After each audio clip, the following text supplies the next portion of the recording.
welcome to this special episode of our podcast from Thapar Institute of Engineering and Technology. And today we are truly honored to invite our distinguished alumnus, Mr. Preet.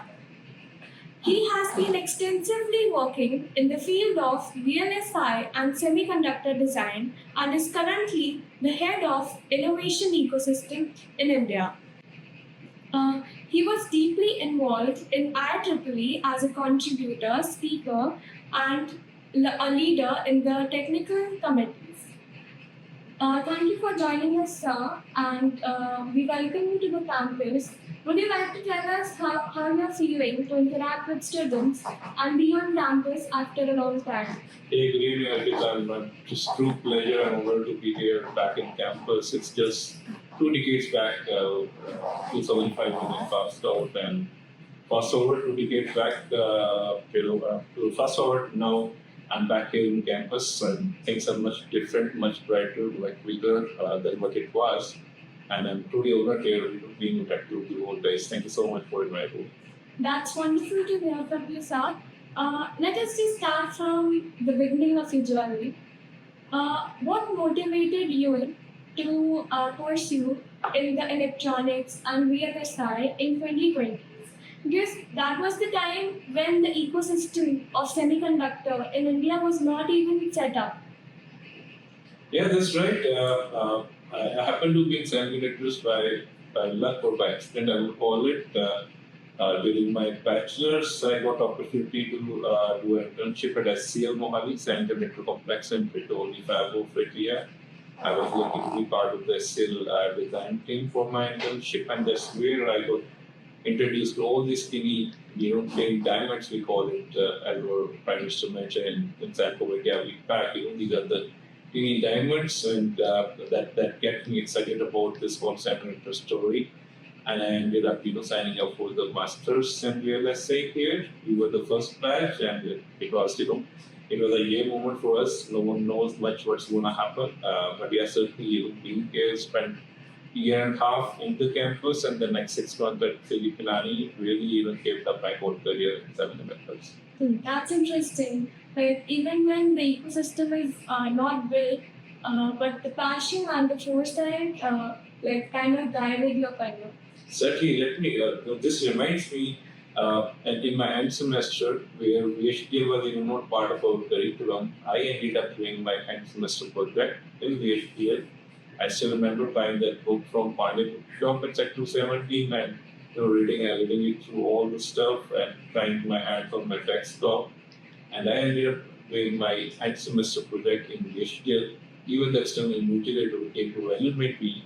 He was having no clue much about VHDL. So that's where actually the turn happened from getting into the semiconductor door. That's great. So, how was your experience at Thapar University, and what were the lessons you learned that still guide your career?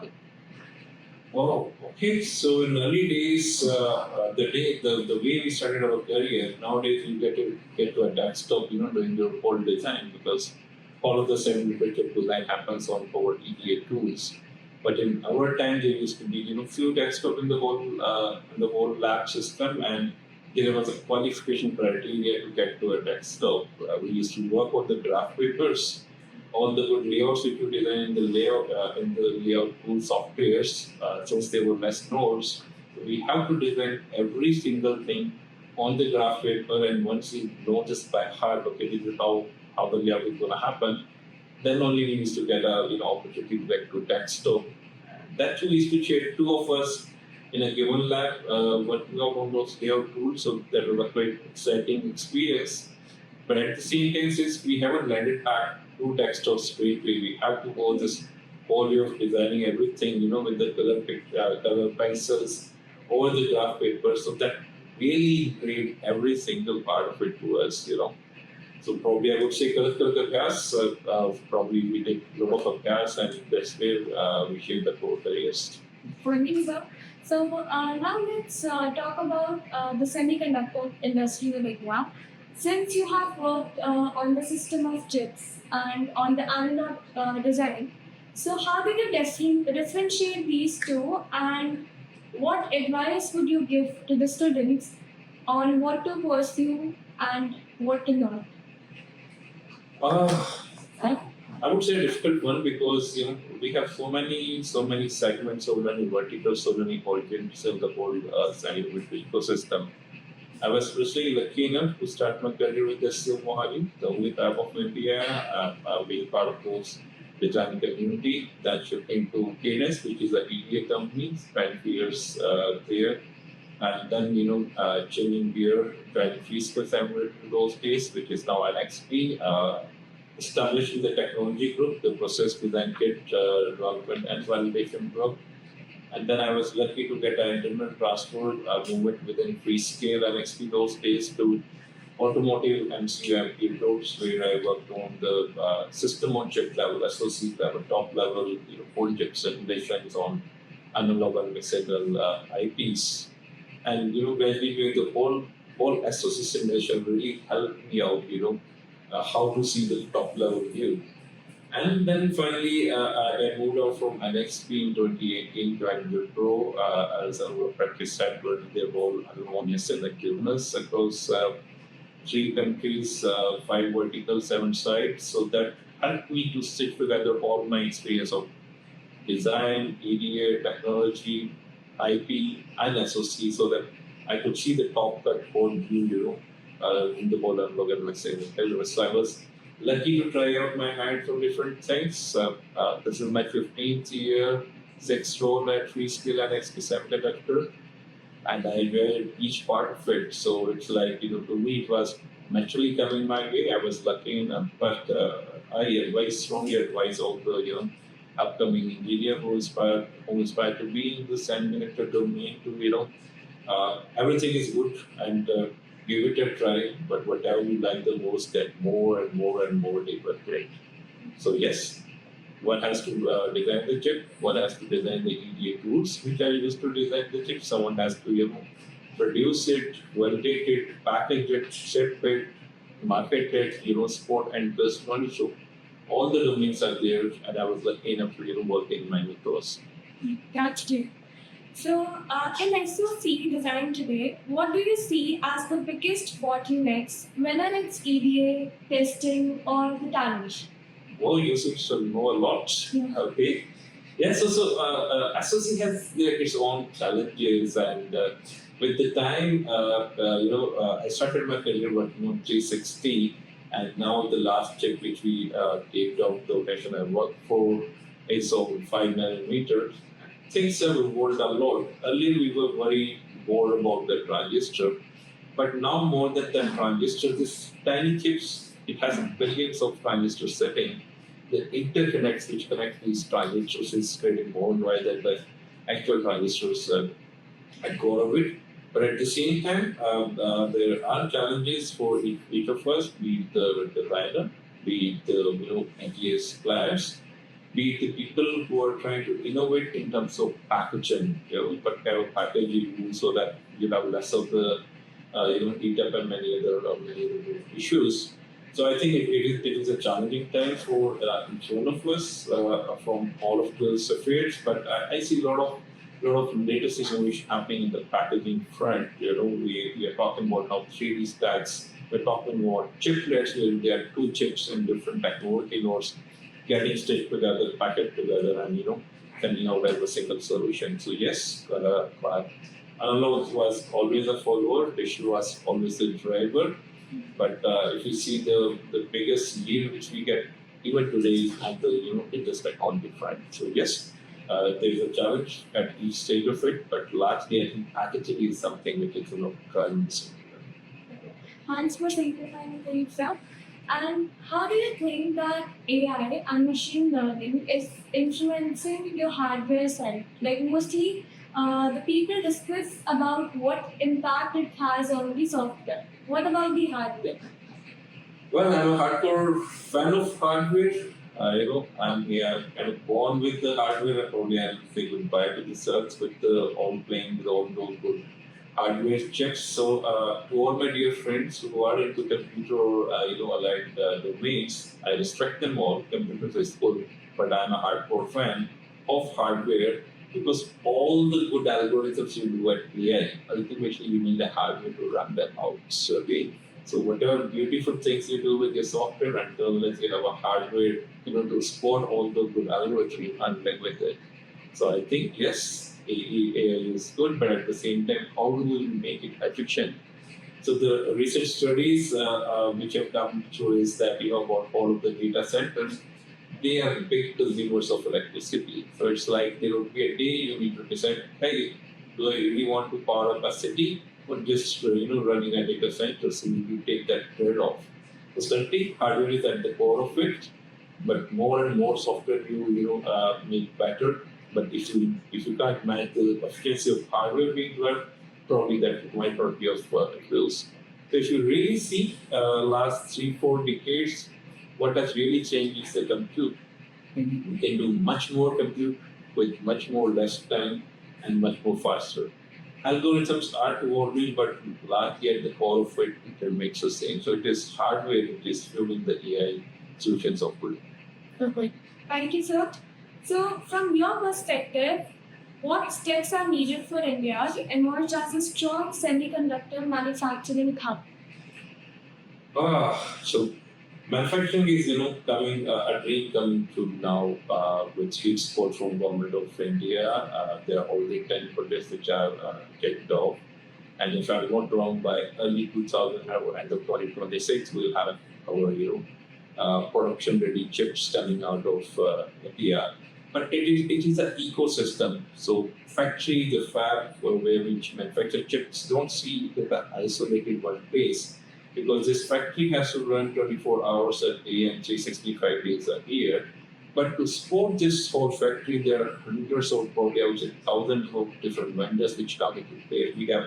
We probably need more than 300 different gases and different chemical composition to produce all these what we call as diamonds, the chips. And the struggle here is build that whole ecosystem, and it takes its own sweet time to evolve. Ultimately you have to have the localized vendor in the whole supply chain.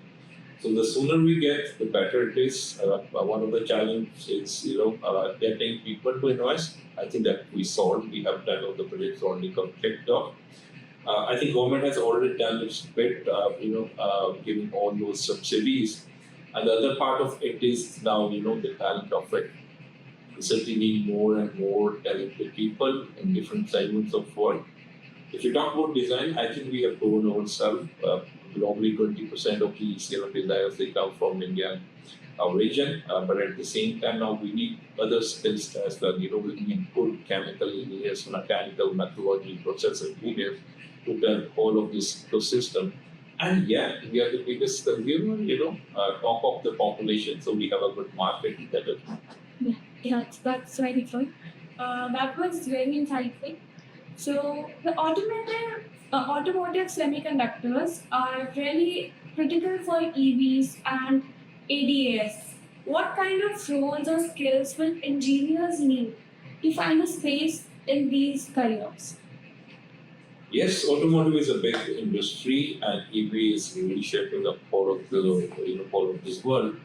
At the same time, if I see, from my perspective, the car is more of an electric device than a typical mechanical device. Certainly, the wheels have to roll, but these wheels are no more getting powered with internal combustion engine. We have, electric motors who are, powering all of those wheels. And if you talk about a typical car, it is having about 1,000 centimeters already sitting inside it. Okay, so until unless we don't understand how these, all of the 1,000 centimeters they interact with each other, it's not only a mechanical device. That's where we need skills like Starter Garage, this particular program, which is mix of electronics and mechanicals. We need more and more those kind of skills coming into the picture. At the same time, the biggest challenge is the automotive grade qualification. So, automotive grade has its own, set of, qualification criteria. Let's talk about function safety. These devices have to follow, function safety norms, norms like ISO 26262 compliance, and then there are different safety and security standards like SAT, CMT, depending on the segment of what you are doing. and the biggest part of it is the reliability. So I think we as an engineer we need to practice that. There's no second class. Well, it's the first and the last life. It has to be first time right, and it should kick in the day one, and it should work seamlessly over the 10th year. So let me give you example. In our cars, we have airbags, and you put up a new car. What if this airbag is not working day one? There's a life behind the wheel. At the same time, I want this airbag to work seamlessly even the 10th of the year, until the car is end of the life. So we need that kind of safety, security, and reliable products if we talk about the automotive industry. So, according to you, the electronics field is kind of empowering the automotive field in this way. I would say it's not automotive. Electronics is empowering everything. I don't think of a life on the search without semiconductors. The room I'm sitting in, the mic here, you think the lighting we have from the air condition to all the mobile phones, laptop, whatsoever gadgets we are using are all powered by semiconductor. Certainly, automotive is a big segment of us, and I feel we are going to see a good growth in the next 5 years in this domain. But at the same time, I don't think so. Semiconductor has left any of the domain which is covered by semiconductors directly or indirectly. Right, so from your experience at NXP, what is that one thing that differentiates a good engineer and a great one? Well, at NXP, quality is our top priority, okay, and that's more on my pursuit as well. We don't think there's going to be a second place. It has to go right at the first place, okay? And the moment you feel something might go wrong, that has to stop then and there. So ideally, it should be first time right, and at the same time, there's a good honest line of verification and validation teams to ensure nothing unknowingly gets passed on to the end customer. So yes, quality first. Okay. So on that note, let's lighten our note. So we will have a fun segment, a kind of rapid fire segment. One word that defines innovation for you. Well, for me, it is semiconductors all the time. Semiconductors, and semiconductors. Great answer. The most exciting chip or project you have worked on in your career. So this is really latest one for us. So I was lucky to contribute on the first, which is world's first 5 nanometer automotive grade chip. So I was lucky to be contribute to that chip, and the silicon is sticking now. It's alive. A book, paper, or a source you think every engineering student should read. If it has to come to the analog and mixed signal side of it, so I would strongly recommend reading the book Razavi, the author Razavi, call it, and I think every engineer who's into analog and mixed signal, they refer to it. But otherwise, I remember reading a book, You Can Win, early 2000, about 25 years back, but that is relevant today as well by Shiv Kera. So I think that was quite inspiring. Yeah, I guess everyone should give it a try. So, if not semiconductors, which field would you have chosen as a career option? Oh, you got me. So until my 10th standard, I would say that I always wanted to be into the defense services. Nothing particular, but probably a 4G man. I might have ended up being in the army, and honestly speaking, still in many of the walks of my life, people wonder that am I an army man still? But yeah, I think I'm still living that passion, at least for those those who interact with me. I would have been somewhere in defense force. Nice. Hardware or software? What excites you more today? This is natural. It's hardware all the time. Okay, we certainly need software. It's hand in hand. But to me personally, hardware excites me all the time. Your go-to stress buster after a long day? My stress buster after a long day, if I really get a chance, I love walks. Okay, that really helps me to regain. At the same time, I'm fond of music. I tend to loud ones. If I'm really out of context, I tend to slow one to get me back to the focus of life. One innovation or tech trend you believe will completely change the lives of people by 2030? I think it is semiconductors. By 2030, the semiconductor market is expected to be $1 trillion. Okay, and in India, we want to be, we want to pick a big pie of this cake. We want to be 10% of this global economy. We are targeting $100 billion. So, to me personally, I think semiconductors are going to revolutionize. So it is going to be, the new weapon. So if you see the recent geopolitical situation, everyone wants to be self-sufficient. Everyone wants their own factory, everyone wants their own supply chain, their own design. So I think semiconductors are going to revolutionize, but at the same time, the other within semiconductor, I would say the trends I would say it would pick up would be automotive, certainly AI accelerators, and in a big way, AI at the bench. Right? That's what is going to replace our lives. Thank you for your answer, Kevin. Now let's move to the sort of questions which are related to academics. So, as head of India Innovation Ecosystem at NXP, you work closely with the startups and the companies, as well as you also get to involve with the universities, colleges. So, where do you see the biggest gaps between the academic research and industry needs, and how institutes, educational institutes, bridge those gaps to prepare students better? Well, this is something I'm hearing for last few decades now. There is a gap between industry and academia, and we are still talking about that gap. Certainly, the bridge is getting a little narrower, but it has to go more faster. Right? I personally feel we do a lot of good research in our academia and research institution, but at the same time, the changing point would be the product oriented research. Every small thing which you do becomes a part of a big solution. The moment you do a research which leads to an end product, I think it's very good wonders. And that's in general for all of the technical community, but particularly from India, we want to be the product nation. It's not make in India, it's make in India, make for the world. So I think the moment you put a product centric research, that would be the change point. Google was a college project, and we see this big company now. So I think at academia, we start this off. Okay, so this is something that the university can assist. But what, according to you, a student should follow, like a roadmap a student should follow so that they can fill this gap? Yeah, so let me give you the answer of the starter part of studentship you asked me.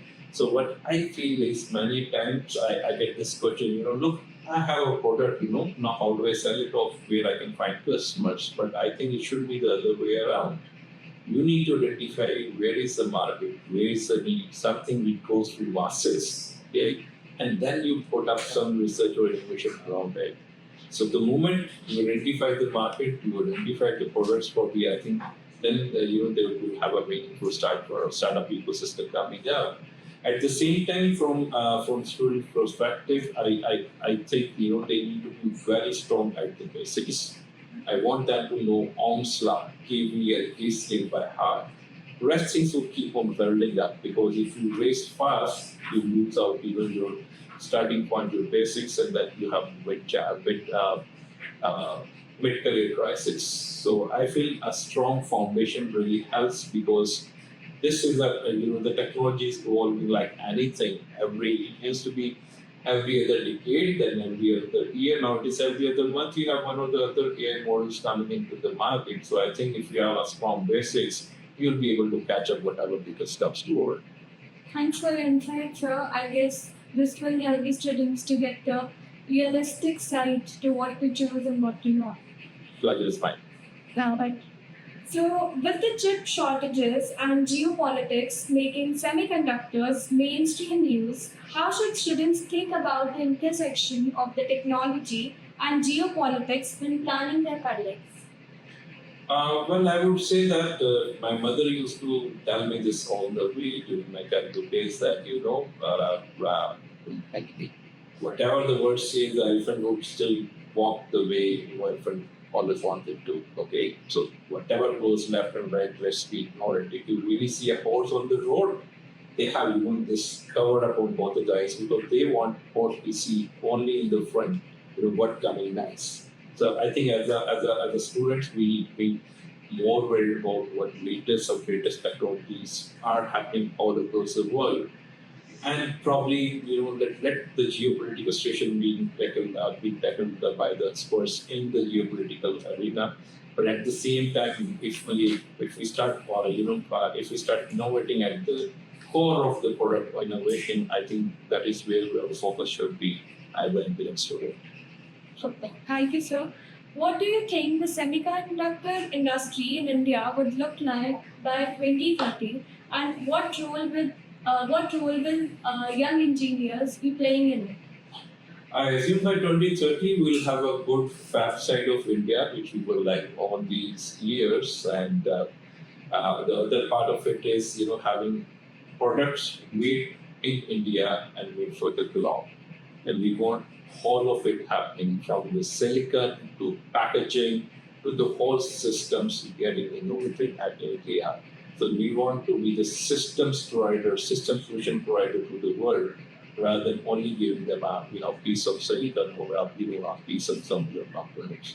So if we have a product conceptualized in India, designed in India, manufactured in India, and for the ground, that's where I would like to see India by 2030. Okay. Certainly, part of the global 1 trillion pact, we want to be 10% of it. I really wish, and I'm confident we'll be able to do it. Okay. Also, India is also trying to reach sustainable development by 2030. How the semiconductor industry is contributing with that? Yes, so the biggest example is EVs. We are getting rid of internal combustion engines and we are getting into EV semiconductors are making this possible. If you really see earlier, we used to power big powerhouses to turn on our servers, but with semiconductors, everything is getting miniaturized with less area and even less power hungry. So I think semiconductor is at the core of it whenever it comes to being more sustainable. And if we keep semiconductors apart, I don't think so we'll be able to be sustainable in this technological world.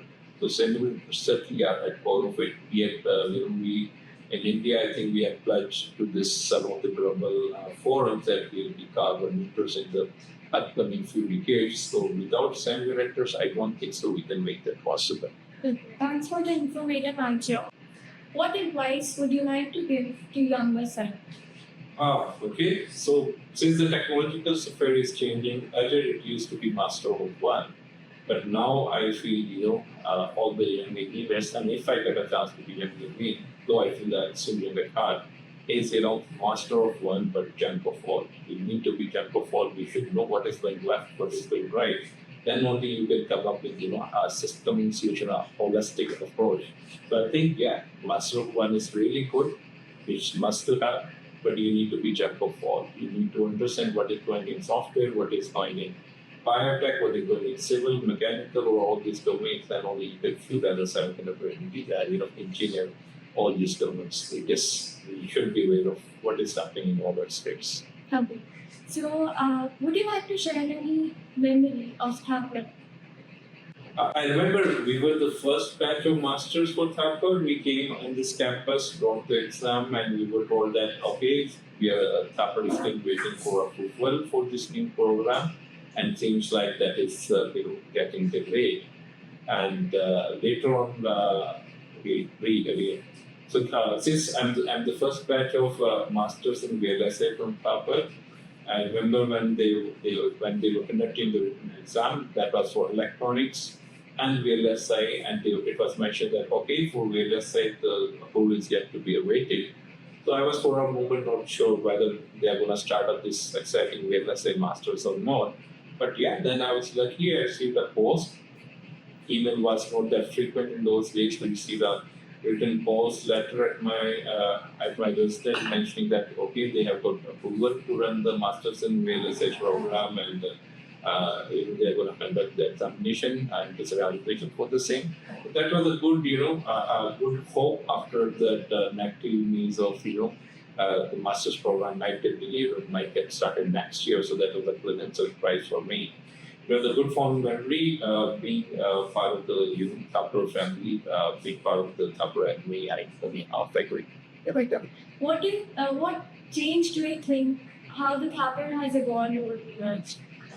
Over the year, the infrastructure is now world class. The library you have is like wow. I never saw such kind of library. I never thought of that kind of libraries can exist, in this particular campus, but it has gone. It has gone really, really many things way, the big way I would call it, in terms of infrastructure. And certainly, grooming the faculty and all kind of good labs and equipments. And at the same, Thapar used to be always a rich place when it does different activities, different, communities and communities. So the technical one, the non-technical one, but at the same time, now I've seen many of the new communities or new groups being formed. I met this evening one of this new set of people who are trying to do something on the edge. And I was said earlier, it is AI is at the edge which is going to revolutionize, and I think for the intention is pretty well. So that's what I like, the openness, the freedom which we get in this campus to experiment with things. Like So it was really nice connecting with you, sir. And I guess the listeners would have not only got the information about the semiconductor or real design, but also the life lessons, which would definitely help them. So it's always great when we get to connect with our distinguished alumni.